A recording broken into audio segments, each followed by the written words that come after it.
AGP UPPL এনেকৈ কৰি তেওঁ গভৰ্ণমেণ্টখন কৰি আছে এতিয়া কথা হ'ল তেওঁ ডিলিমিটেশ্যনৰ যোগেদি প্ৰেজেণ্ট গভৰ্ণমেণ্টে ভাবিছে ডিলিমিটেশ্যনৰ যোগেদি আমি মানে এইটো ৰাখিব পাৰিম কিন্তু টেম্পৰৰী এইটো জাতিটোক ৰক্ষণাবেক্ষণ দি ল'বই লাগিব এক আৰু 2 নম্বৰ কথা গৌৰৱ গগৈ আহোমান গতিকে গৌৰৱৰ যেটো উপাধিটো গগৈ গতিকে তাতে যদি তেওঁক আহোমৰ ত্ৰাণকৰ্তা বুলি ভাবি লয় আহোমনে ভুল কৰা সেইকাৰণে আমি ক'ব খুজিছোঁ যে এতিয়া এই তেওঁৰ সীমিত জ্ঞানৰ দ্বাৰা নিজকে কমিউনেল বুলি কোৱাটো হয় এই গোটেইবোৰত আমি অলপ সন্দিহান হৈছোঁ গতিকে ভাবি চিন্তি আমি কাম কৰিব লাগিব আৰু হিমন্ত বিশ্বয়ো আহোমৰ কাৰণে কাম কৰিছে ৱৰ্ল্ড হেৰিটেজ কৰিছে ৱৰ্ল্ড হেৰিটেজত সহায় কৰিছে প্ৰাইম মিনিষ্টাৰৰ লগত কথা পাতিছে এইটো কি কয় আলাবৈ ৱাৰ মেমৰিয়েল কৰিছে তেওঁ নিজে এটা ইনিচিয়েটিভ লৈ 150 crores এটা লাচিতৰ মূৰ্তি বনাইছে ৰংঘৰৰ বেক চাইডে 145 crores কাম কৰিছে মাটিখিনি লৈ দিছে আমি এটা ৰিকুৱেষ্ট কৰি আছোঁ যে তলাতলত 1700 কিমান বিঘা মাটি তাৰে 170 বিঘা মাটি পটাছ এই পটাখিনি দিপট্টা কৰি গভৰ্ণমেণ্ট আমাক চৰকাৰী কৰি দিব লাগে তাৰপিছত আমি যি কৰিম সেইটো বেলেগ কথা যেটো গড়গাঁও কাৰেং পুৰা ঘৰ বনাই পেলালে চাৰিওফালে তলাতলতো আমি ঘৰ বনোৱাটো কেতিয়াও নিবিচাৰোঁ তেওঁক লাগি আছোঁ এইটো কৰক তেওঁ হয়তো নিৰ্বাচনৰ আগতো কৰি দিব পাৰে যদি একো অসুবিধা নহয় কৰিম বুলি কৈছে আমাক গতিকে ঠিক আছে তেওঁক বামুণ কাৰণে আমি বেয়া পাব লাগে সেই কথাটো উচিত নহয় আৰু আহোম বামুণৰ এটা সৰু সুৰা কাজিয়াও আছে তেওঁ মনে মনে আহোম মানুহক বেয়া পায় কেলে বেয়া পায় জানে মোক আৰু বেয়া পায় কেলে জানেনে মই তেওঁক তৰুণ গগৈক ভাঙিব যেতিয়া যত্ন কৰিছিল তৰুণ গগৈক ৰখা মানুহটো মই তেওঁ 45 MLA লৈ গৈ আছিল তৰুণ গগৈ 7টা মন্ত্ৰী 11টা নে 12টা নিউট্ৰেল সোনিয়া গান্ধী য়েছ ৰাহুল গান্ধীক যেতিয়া কথাটো বুজালো নহয় কথাটো এইটোহে আচলতে তেওঁহে কংগ্ৰেছৰ কাৰণে এতিয়া ৰাইট মেন তো ৰাহুল গান্ধীয়ে ৰাখি দিলে গোলাম নবী আজাদ পিছদিনা যেতিয়া আহিছে গগৈ তৰুণ গগৈ তাতে বহি আছে গৌৰৱো বহি আছে ৰাহুলৰ লগত গোলাম নবী আজাদক গালি পাৰিছে তো সেই কথাটো গৌৰৱেও জানে তো আমি তেওঁলোকক ছাপৰ্ট নিদিয়া নহয় দিছোঁ কিন্তু তেওঁ কেৱল উপাধিটোৰ যোগেদি যদি আহোম বুলি কৰিব খোজে এইটো দিগদাৰ হ'ব তেওঁৰ ভাষণ ইমান ভাল ইংৰাজীটো ভাল হিন্দীটো ভাল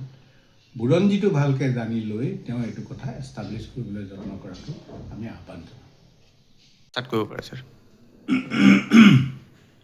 সাংবাদিক বন্ধুসকল আপোনালোকক মাতি আনিছোঁ এটা স্পৰ্শকাতৰ বিষয় সন্দৰ্ভত ক'বৰ কাৰণে নিৰ্বাচন আহিছে যি যেনেকৈ পাৰে মানুহৰ মন জয় কৰিবৰ কাৰণে ট্ৰাই কৰিছে আটাইবোৰ পাৰ্টিয়ে কৰিছে আৰু কিন্তু তাৰ মাজতে কেৱল মাত্ৰ পাৰ্টিৰ স্বাৰ্থত যদি সমাজৰ কথা ভবা নাযায় সমাজৰ মাজত যদি কিবা খেলি মেলি সৃষ্টি হয় তেতিয়া নিৰ্বাচনটো একো ভাৱনাত পৰিণত হয় আৰু ৰাইজৰ যিবোৰ কাম হ'ব লাগে সেইবোৰ কাম নহয় কালি কংগ্ৰেছৰ এটা যোগদান কাৰ্যসূচীত ভালেকেইজন প্ৰথিতযশা মানুহ ৰাজনীতিৰ লগত সম্পৰ্ক থকা মানুহে যোগদান কৰিছে তাৰে এজন হ'ল ৰেজাউল কৰিম তেওঁৰ আমচুৰ প্ৰাক্তন সভাপতি আছে তেওঁ কিয় ক'লে নাজানো ঘপকৈ কৈ দিলে যে মই কংগ্ৰেছত জইন কৰিছোঁ মই শিৱসাগৰ ধুবুৰী কৰিম ধুবুৰী শিৱসাগৰ কৰিম তেওঁ হয়তো বুজাব খুজিছে যে সমন্বয় কৰিম আৰু গৌৰৱ গগৈ তাত আছিলে গৌৰৱ গগৈ সেই সময়ত মনে মনে থাকে আৰু যেতিয়া তেওঁ যেতিয়া মন্তব্য বিচাৰিলে তেতিয়া ক'লে যে তেওঁতো সমন্বয়ৰ কাৰণে কৈছে কিন্তু কথাটো হ'ল যে আমি উজনি অসমৰ মানুহে শিৱসাগৰটো উজনি অসমৰ মানুহে অত্যন্ত শংকাত ভুগিছোঁ কি শংকা জানেনে লোৱাৰ আছাম ইতিমধ্যে দখল হৈ গুচি গৈছে উজনি অসমৰ 42টা চিট আছে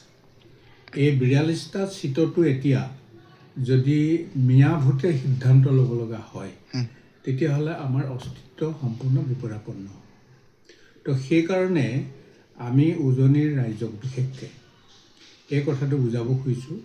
যে ৰেজাউল কৰিমৰ কথাত কেতিয়াও নাযাব আৰু তেওঁ যেনেদৰে কথাটো ভাবিছে সেইটো বৰ সাংঘাতিকভাৱে ভাবিছে যেহেতু সমগ্ৰ ভাৰতবৰ্ষ অধিকাৰ কৰা শক্তিটো আমি 17 বাৰ খেদি পঠাইছিলোঁ এইখিনি কম মানুহে আৰু সেই কম মানুহখিনিক এতিয়া তেওঁলোকৰ অস্তিত্ব নাইকিয়া হ'বলৈ গৈ আছে আমি প্ৰথমতে তেওঁলোকৰ অস্তিত্বটো ৰাখিব পাৰিব লাগিব আৰু তাৰ কাৰণে আসুৰ আন্দোলনটোত এই কথাটো ভালদৰে ধৰিছিল আৰু 6 নম্বৰ দফাটো দিছিল 6 নম্বৰ দফাটো আমি ডেফিনেশ্যনটো দিব নোৱাৰাৰ কাৰণে সংজ্ঞাটো দিব নোৱাৰাৰ কাৰণে আজিলৈকে ৰৈ আছে তো ছেকেণ্ড ডিফেন্স আছিলে ট্ৰেভেলাইজেশ্যনটো ইমান বছৰ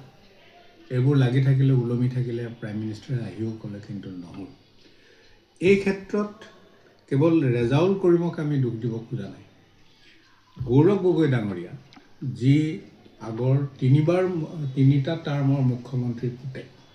তেওঁ ৰাজনীতিৰ লগত সম্পূৰ্ণ সম্পৰ্ক আছে আৰু দেউতাকৰ ছত্ৰছায়াতে তেওঁ 14 চনত MP হৈছে 14 চনৰ পৰা MP হৈ তেওঁ বুৰঞ্জীৰ জ্ঞানটো ইমান সীমিত এই কাৰণেই কৈছোঁ সীমিত বুলি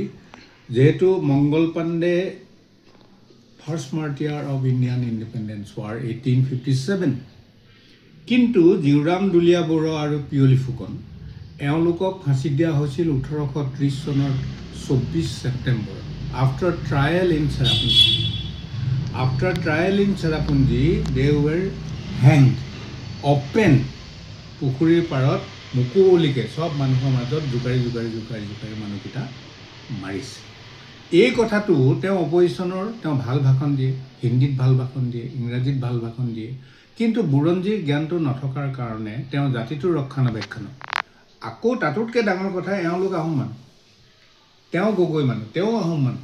গতিকে তেওঁ ভাবিছে এইটো মই মোক কমিউনেল বুলি কৈ দিব নেকি আমুক তেওঁ এনেকুৱাও হ'ব পাৰে গতিকে আমি ভাবিছোঁ যে তেওঁ কেৱল মাত্ৰ জিকাৰ স্বাৰ্থ এই কামখিনিত যদি একো মনোযোগ নিদিয়ে আৰু ৰেজাউল কৰিমৰ দৰে মানুহকো যদি তেওঁ ছেটিছফাই কৰিবলৈ যত্ন কৰে তেতিয়াহ'লে এইটো বৰ সাংঘাতিক কথা এই কথাখিনিকে ক'বৰ কাৰণে আপোনালোকক মাতিলোঁ উজনি অসমৰ ৰাইজক মই সানুনয় আমি অনুৰোধ জনাইছোঁ যাতে এনেকুৱা ধৰণৰ চেণ্টিমেণ্টেল কথাত মানে উঠি ভাহি যাব নালাগে আগতে এবাৰ হৈ গৈছে মিয়াৰ লগত সমস্যা গতিকে সেই কথাখিনি আমি ভালকৈ চাব লাগিব এতিয়া আহোম কছাৰী কোঁচ কলিতা মিচিং দেউৰী অকলে একো নোৱাৰে বাচিব আমিয়েতো উজনি অসম সুৰক্ষা পৰিষদ কৰিছিলোঁ তাৰ আগতে উজনি অসম ৰাজ্য পৰিষদ কৰা হৈছিল যেতিয়া আমি দেখা গ'ল যে কেৱল মাত্ৰ উজনি অসমটো আমি কৰি থাকিলে নহ'ব আমি সমগ্ৰ অসমটো বচাব লাগিব আৰু উজনি অসমে ট্ৰেমেণ্ডাছলি হেল্প কৰিব পাৰিব কেলৈ জানে 42টা চিটৰ ভিতৰত যোৱাবাৰ বিজেপিক দিছে 31টা তাৰ আগৰ পৰা কংগ্ৰেছক দি আছিল ইমান দিন আপ টু 16 তাৰ আগলৈকে কংগ্ৰেছক দি আছিল কংগ্ৰেছক ছাপোৰ্ট দিয়াৰ পাছত এতিয়া 16 চনৰ পৰা বিজেপিক ছাপোৰ্ট কৰিছে 31টা দিছে 21ত দুটা তেওঁলোকে কিনি পেলাইছে সুশান্ত বৰগোহাঁই আৰু ৰূপজ্যোতি কুৰ্মী 33টা হ'ল বৰাক মধ্য অসম নামনি অসমে 30টা দিছে কথাটো ভাবি চাওক অকল উজনিয়ে 33টা দিছে বৰাক মধ্য অসম আৰু নামনি অসমে 30টা দিছিল যিকোনো খবৰৰ বাবে যোগাযোগ কৰক আমাৰ এই নম্বৰত 9181 307 2221